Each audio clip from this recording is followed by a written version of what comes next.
এটা আমি লগইনত যাম লগইনত ক্লিক কৰিলে আমাৰ সিটিজেন পিএফসি এই ধৰে অপচন দেখাব আমি সিটিজেনত ক্লিক কৰিম এতিয়া আমি ইয়াত নিজৰ ইউজাৰ আইডি আৰু পাছৱৰ্ডটো দিব লাগিব মই আগতে দি থৈছো এনেকে আমাৰ হোম পেজটো খুলি গল এটা আমি ইয়াত কি সাৰ্ভিস লাগে হেতু টাইপ কৰিব লাগিব সাপোজ we need PRC তো আমি ইয়াত পাৰমানেন্ট ৰেসিডেন্স সাৰ্টিফিকেট টো টাইপ কৰিব লাগিব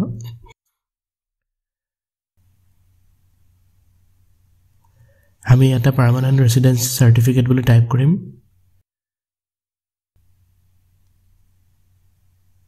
পাৰমানেন্ট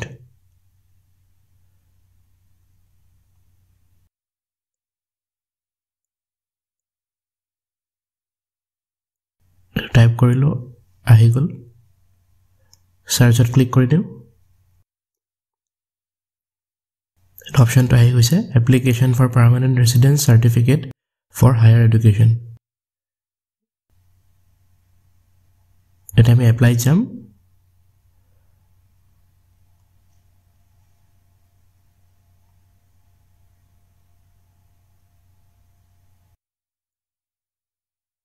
requirements ত ক্লিক কৰাৰ লগে লগে আমি দেখা পাম supporting documents আৰু mandatory documents কি কি documents লাগিব first of all আমাক birth certificate এখন লাগিব তাৰ পাছত আমাক আধাৰ বা ৰেশন কাৰ্ড ইলেক্ট্ৰিসিটি বিলৰ এটা কপি লাগিব গুটেখিনি আমি আগতে স্ক্যান কৰি ল'ব লাগিব আপলোড কৰাৰ আগতে নেক্সট আমাক লাগিব আমাৰ মাটিৰ কাগজ যোনটো আমাক প্ৰুফ কৰিব যে আমি এই জায়গাটোত 50 বছৰতকৈ অধিক সেই জায়গাত আপোনাৰ ফ্যামিলি মানুহ বসবাস কৰি আছে নাইবা আপোনাৰ যদি গাৰ্ডিয়ান আছে নহলে তেওঁলোক সেই জায়গাত 20 বছৰ ধৰি বিগত 20 বছৰ ধৰি বসবাস কৰি আছে এই ডকুমেন্টেশনটো লাগিব এটো মোস্ট ইম্পৰ্টেন্ট তাৰপিছত আমাক ল্যান্ড ৰেকৰ্ডছৰ ইমুভেবল প্ৰপাৰ্টিৰ ডকুমেন্ট লাগিব খাজানা দিয়া ৰচিদ তেনেকুৱা ধৰণৰ বস্তু লাগিব তাৰপিছত certified copy of the voter list to check the linkage তাৰ মানে আমাক ভোটাৰ লিষ্টত অন্তৰ্ভুক্ত হৈ থকা নামটো লাগিব যাতে মাটিৰ সেই মানুহজনক অৰিজিনাল বুলি ধৰা পেলাব পাৰি তাৰপিছত আমাক এসএসএলসি সাৰ্টিফিকেট বা এডমিটৰ কাগজ পত্ৰ লাগিব আৰু পাসপোৰ্ট সাইজ ফটো এখন লাগিব এই গুটেখিনি বস্তু আমি স্ক্যান কৰি পেলাই মোবাইলত ৰাখি লম তাৰপিছত আমি এপ্লাইত ক্লিক কৰি দিম মোবাইল বা কম্পিউটাৰ যোনটো আপুনি ইউজ কৰিছে ডেস্কটপ সাৰ্ভিস চাৰ্জটো দিয়া আছে কিমান টকা লাগে আৰু এই সাৰ্ভিসটোত আমাৰ সব ডকুমেন্ট ঠিকে থাকে থাকিলে 14 ডেজৰ ভিতৰত 14 দিনৰ ভিতৰতে পাসপোৰ্ট এটা পেজখন ওলাই গল আমি ডাটাটো এন্ট্ৰি কৰিব লাগিব ইয়াতে তো আমাৰ যদি ডকুমেন্ট আগৰ পৰা ডিজি লকাৰত আছে আমি আপলোড কৰিব পাৰো এতিয়া নহল নাই স্কিপ কৰি মোবাইল নম্বৰটো আমি দি দিম ইয়াতে আপোনাৰ নিজৰ মোবাইল নম্বৰটো দি দিব যি নম্বৰ হয় মই এক্সাম্পল দেখাবলৈ এনে দি দিছো নম্বৰটা এইদৰে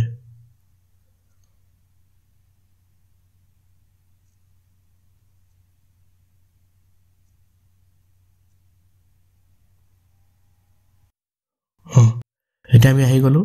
এটা ইংলিশ বুলি চুজ কৰি ললো আমি ল্যাঙ্গুৱেজ সাৰ্টিফিকেটৰ ল্যাঙ্গুৱেজটো কি ভাষা ইংলিশ আছে অসমীয়া আছে তাৰ নামটো দিলে ফাদাৰ্স নেম দিলে মাদাৰ্স নেম দিলে মোবাইল নম্বৰ দিলে ইমেইল আইডিটো ভৰাই দিলে ইয়াত এনেকে এইদৰে তাৰপিছত ডেট অফ বাৰ্থটো দিব লাগিব আপোনালোকে ডেট অফ বাৰ্থটো ইয়াৰ পৰা ক্লিক কৰি সিলেক্ট কৰি ল'ব প্ৰথমতে ইয়াৰটো দিব মান্থ দিব তাৰিখটো দিব মই সাপোজ এটো সিলেক্ট কৰি লম এতিয়া ডিসেম্বৰ 12 December 2000 এন্টাৰ আহি গৈছে তাৰপিছত জেন্ডাৰটো আমি সিলেক্ট কৰি লম মেল বা ফিমেল অথবা আদাৰ্স আমি মেল সিলেক্ট কৰিছো এতিয়া হাউস নম্বৰ দিব লাগিব ঠিকনাৰ ঠাইত পোষ্ট অফিস আপুনি দি দিব যি হয় পিন কোডটো দি দিব পোষ্ট অফিসৰ লগত এটা সিলেক্ট হৈ থাকিব কান্ট্ৰি ষ্টেট অটোমেটিক হৈ থাকিব ডিস্ট্ৰিক্টত আপোনাৰ কোনখন ডিস্ট্ৰিক্ট এখন দিব হোম ডিস্ট্ৰিক্ট তাৰ পাছত সাব ডিভিজন সিলেক্ট কৰিব লাগিব ডিস্ট্ৰিক্টৰ সাব ডিভিজন তাৰ পাছত আমি ৰেভিনিউ সাৰ্কেল সিলেক্ট কৰিম লগতে আমি ভিলেজ বা টাউনৰ নামটো ইয়াত দি দিম ড্ৰপ ডাউন মেনুত এনেকৈ আহি যাব মই সাপোজ খানাপাৰা সিলেক্ট কৰিছো এতিয়া তাৰ পাছত মৌজা আমি দিব লাগিব হেহত আমি পুলিশ ষ্টেচনটো দিব লাগিব কোনটো পুলিশ ষ্টেচনৰ অন্তৰ্ভুক্ত হৈছে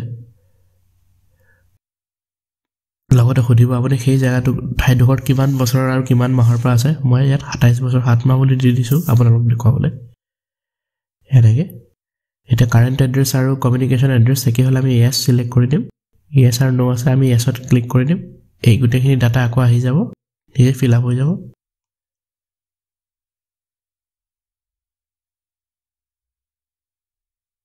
এইদৰে এই ষ্টেপটো কমপ্লিট হোৱাৰ পিছত আমি ডকুমেণ্টখিনি আপলোড কৰিব লাগিব ইয়াত আমি reason for application for PRC higher education আৰু আপোনাৰ লাষ্ট এডুকেশ্যন ইনষ্টিটিউশ্যনৰ নামটো দিব মই শংকৰদেৱ একাডেমি এনেকৈ দিলোঁ আৰু সুধিছে আপোনাৰ আগতে কিবা ক্ৰিমিনেল ৰেকৰ্ড আছে নেকি আপুনি এইটো নো কৰিব লাগিব নোট চিলেক্ট কৰিব নো কৰাৰ পাছত আমি ইয়াত ডকুমেণ্ট আপলোড কৰিব লাগিব এতিয়া ফাৰ্ষ্টত বাৰ্থ চাৰ্টিফিকেটটো বিচাৰিছে বাৰ্থ চাৰ্টিফিকেট ক্লিক কৰি আমি ব্ৰাউজত যাম আৰু আমি হাৰ্ড ডিস্কত য'ত ছেভ কৰি থৈছোঁ ব্ৰাউজ বাৰ্থ চাৰ্টিফিকেট মানে আমি ক্লিক কৰি ল'ম বা মোবাইলত মই আপোনালোকক ডেস্কটপত দেখুৱাইছোঁ মোবাইলতো কৰিব পাৰে ছেম প্ৰচেছ নেক্সট আমি এড্ৰেছ প্ৰ'ফৰ কাৰণে ডকুমেণ্ট চিলেক্ট কৰিম মই আধাৰ কাৰ্ড চিলেক্ট কৰিছোঁ আধাৰ কাৰ্ডখন মই এনেকৈ আপলোড কৰি দিম এতিয়া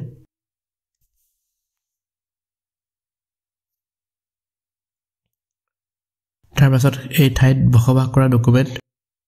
for minimum period of 50 years মই চিলেক্ট কৰিলোঁ এনেকৈ ব্ৰাউজ কৰি পেলাই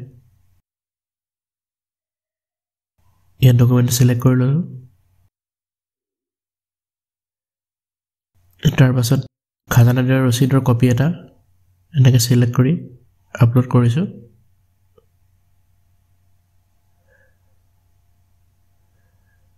ইয়াৰ পিছত ভোটাৰ লিষ্টত থকা নামটো তাৰ কপি এটা আমি চিলেক্ট কৰি পেলাই আপলোড কৰিব লাগিব ভোটাৰ তালিকা আৰু তাৰপিছত আমি মেট্ৰিকৰ এডমিট বা চাৰ্টিফিকেটৰ কপি এটা আপলোড কৰিব লাগিব এজ প্ৰুফৰ বাবে আৰু আমি শেষত পাছপৰ্ট ফটো এখন আপলোড কৰিব লাগিব এই আটাইকেইটা ডকুমেণ্ট আমি PDF ফৰ্মেটত কৰিব লাগিব এই কথাটো মনত ৰাখিব কিন্তু ফটোখন আপুনি JPG ফৰ্মেটত আপলোড কৰিব লাগিব ফটোখন হৈছে JPG ফৰ্মেট আৰু বাকীখিনি ডকুমেণ্ট হৈছে PDF ফৰ্মেট এইটো অনলাইন আপোনালোকে PDF লৈ কনভাৰ্ট কৰি ল'ব পাৰে ৱৰ্ডৰ বা আপুনি ফটোৰ পৰা নিজে কৰি ল'ব সেই প্ৰচেছটো মই দেখুৱাই দিম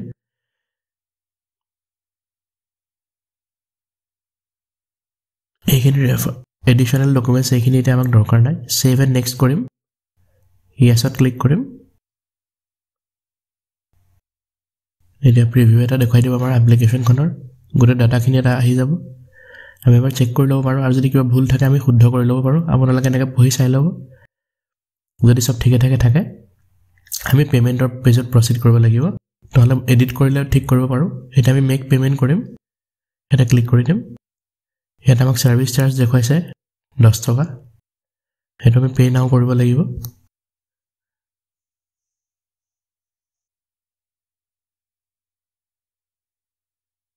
পে' নাও কৰাৰ লগে লগে আমাৰ বেংকৰ এটা গেটৱে পেজ আছে য'ত আমি গেটৱে পেজখন অপেন হৈ যাব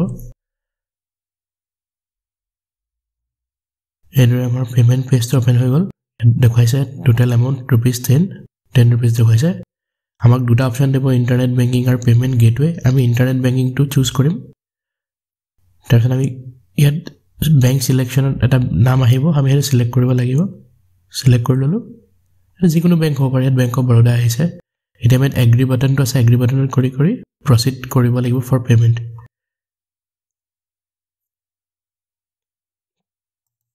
এই ষ্টেপটো কৰাৰ লগে লগে আপোনাৰ পে'মেণ্টৰ বেংকৰ পে'মেণ্ট পেজটো অপেন হৈ যাব তাত ক্লিক কৰাৰ লগে লগে OTP এটা আহিব আৰু আপোনালোকে পে'মেণ্ট কৰিলে কনফাৰ্মেশ্যন এটা পাব পে'মেণ্ট ছাকচেছফুল হোৱাৰ লগে লগে এখন একনলেজমেণ্ট পাব আৰু একনলেজমেণ্টখন আপোনালোকে লগতে ৰাখি থ'ব চ' 14 দিনৰ পিছত আপুনি আকৌ অপেন কৰি যেতিয়া চাব দেখিব যে আপোনাৰ ডাউনলোড লিংকটো অপেন হৈ গৈছে তাৰ পৰা আপোনালোকে PRCখন ডাউনলোড কৰি ল'বলৈ পাৰিব চ' এইটো এটা আছিল প্ৰচেছ যিদৰে আমি PRC অনলাইন আমি এপ্লাই কৰি উলিয়াব পাৰোঁ চ' ভিডিঅ'টো চাই ভাল লাগিল যদি প্লিজ আপুনি জ্ঞানবৃক্ষ একাডেমি চেনেলটো ছাবস্ক্ৰাইব কৰিব আৰু এই ভিডিঅ'টো লাইক কৰি দিব thank you so' much for ৱাচিং